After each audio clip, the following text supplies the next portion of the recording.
Acropolis is both international and national organization. Can you perhaps tell us maybe about your founder, George Livraga? George Livraga, the founder, was a young gentleman in his mid to late 20s in the 50s in Argentina, questioning a little bit in the Socratic way what was happening around him in the world, different ways to understand and practice living, and realized that philosophy was kind of curtailed to the universities, to an intellectual debate, lost a bit its place in the city, like in the Socratic times, and started in Buenos Aires a school of philosophy, which he described in a classical manner. Not because we wanted to go back to the classics, but inspired by the universal ideals of the classics. Your motto for Acropolis is philosophy, volunteering, and culture. Yeah. It's interesting because, why those three pillars, so to speak. Culture, because we want to understand the cultures of the world, because through culture we carry the meaning, the values that a civilization has carried till today. So that's why we go and trying to understand in the various culture, what are they telling us? What we can learn from them, both from artistic, scientific, political, and so on. What are these cultures telling us that we can extract and engage for today? Philosophy is because it allows us then to practice what we've discovered in these different cultures. Being a philosopher is not simply to debate or to question, it's to question but also to translate what we've discovered into a practice. Becoming a philosopher is asking questions, is trying to understand what is behind things, is unveiling things in yourself, in the world around you, is to gain a certain independence from the, let's call it, the spin that's constantly going on around us. Volunteering, like the word says, it's voluntarily I choose to understand what is needed in the world around me and to act accordingly. Okay, so I'm, as you say, the volunteer coordinator, and what that means, because obviously it's a voluntary organization, so we're all volunteers, but specifically we have certain projects with ecological concerns, humanitarian concerns, basically trying to express our values in the community, which we feel is very important to demonstrate solidarity with others in our community and globally as an institution worldwide. I suppose individually that boils down to the importance of living a philosophical life being an ability to connect with our values, whatever they are, to discover them, to learn how to express them, and to identify them in the chaos of the confusion of everyday life, because we get very easily distracted, consumed by concerns about work, family, everything in daily life. And to be able to have some clarity and perspective, philosophy gives us some tools to help us to do that. And when we can do that, when we can gain a little bit of perspective, we can take responsibility for ourselves, for our own lives, but also very much for our place in the community. And that's kind of the importance of volunteering for us, not just to do things, but to find what's useful in the community and to engage with that. Volunteering is a very old concept. It existed in India with the concept of karma yoga, or what they call right action, or voluntary action. So voluntarily you choose to do what's right, not because you like it or people want you to do it, not because you have chosen to say, well, this is the right thing to do, and how do I do that? George Livraga, the founder of Acropolis, there are two interesting terms I was looking at when I was looking at the website. One is like renaissance or like rebirth, yes, and the other one is philosophy into everyday life. Yes. Can you unpack these two terms? Okay, so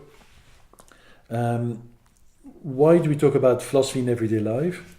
Is going back to the Socratic approach, that philosophy was something that was lived in the city, in the street, as a way of life, not something that was simply debated in the academic circle or in universities. No, it was brought into the agora, the public place. It was dialogue, discussed. Renaissance is kind of connecting with the most recent one is the Italian Renaissance. And in the Italian Renaissance, what happens? What happens is that they go back to the classics, they inspire themselves from the ideals of the Greeks, the Romans, and so on, and they give a new impetus to art, science, philosophy, politics, and so on. So when we talk about Renaissance, we're saying, okay, these universal values that were extracted from the classical times were at the foundation of the Italian Renaissance. And we think that these universal values are the foundations of a Renaissance today. I'm a researcher and I work in Temple Street. I'm mostly involved in medical research. Why I believe it's important to lead a philosophical life, I think the tendency is that human beings are driven largely by their instincts, which translates into habitual living and patterns of living through habits.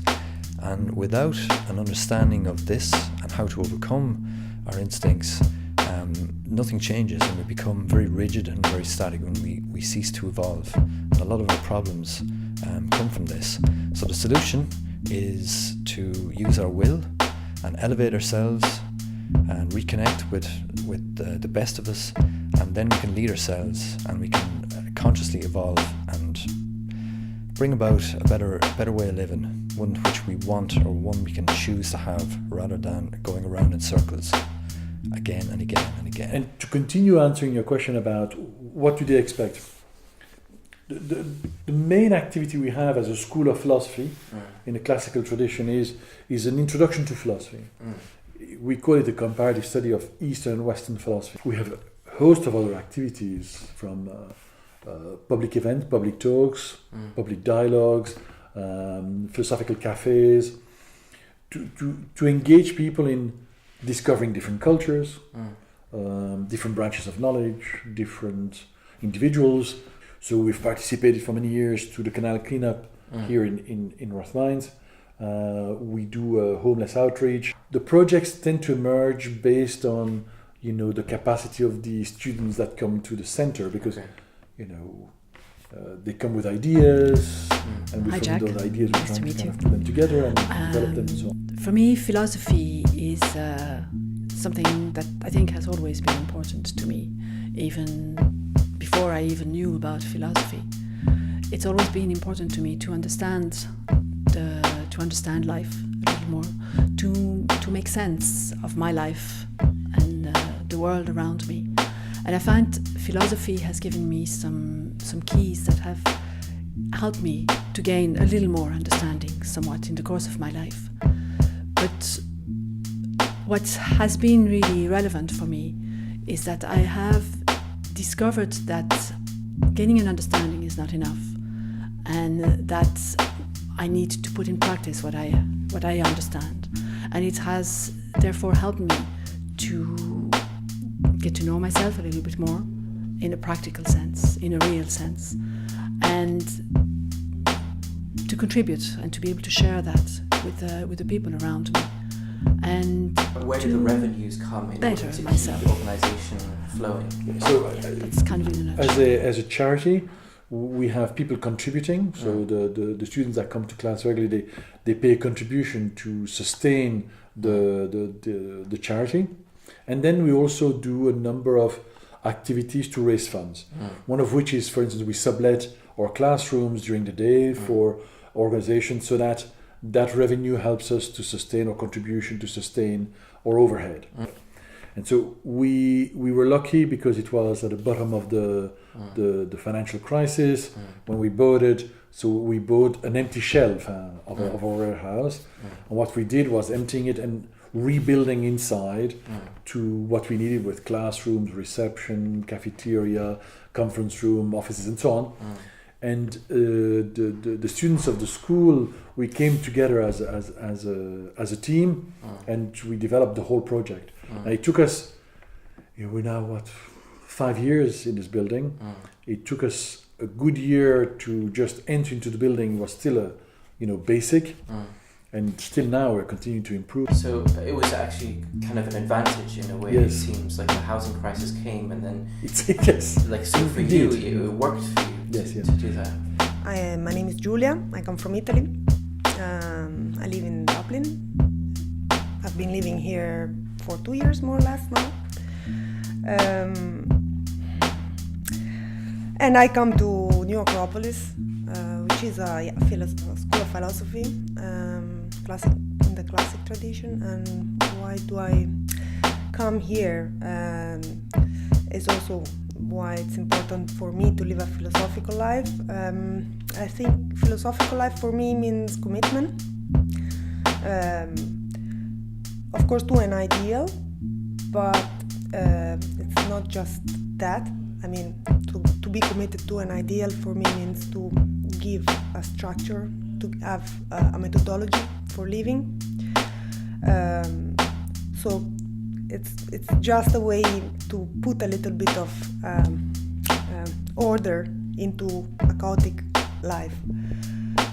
Chaotic life, not just my life, in general, but society is a little bit chaotic. Sometimes if you aren't clear of where you are going, it could be a little bit, you could feel a little bit like disintegrating.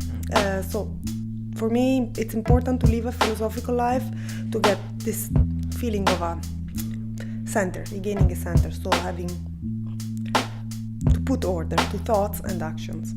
So would you have like any advice for, cultural entrepreneurs, people who want to start off something from the grassroots to be of value to their local community? I think what's most important is that they have to have reasonable clarity of what they want to do. Number one, and being able to articulate, what is going to take to get to make it happen. Number two, that I always say, a lot of patience and being open to collaborate, to find others that can work with you and with whom we are sharing what you want to achieve. And it sounds very much like that is a philosophical method in its own right. You have this idea, you have this vision, this archetypical vision that is perfected, but then it's actually bringing that into the body and articulating that That's right. social space. And at the same time, a lot of determination. So not to give in or to give up too easily. Every project that you do is an opportunity to learn. So our methodology is very supportive in that sense. That not only we talk, we do things together and learn from what we do. Because if we don't learn from what we do, we cannot. We've opened the last couple of years a branch in Bray. We're going to expand to another city, and so on. So we need to figure out new ways to express those values that I just talked about and to learn to connect with the wider public better. It's a constant challenge in the social media world. Is always shifting constantly to how to connect to the world we live in. What I'm kind of enthusiastic about is that there is an enormous response by the younger generation to the need to find an alternative model to the one we have today. And they realize that the more consumerist, materialistic model, it's coming to an end, or they feel that they don't want to engage in that model and they want to engage in a much more collaborative model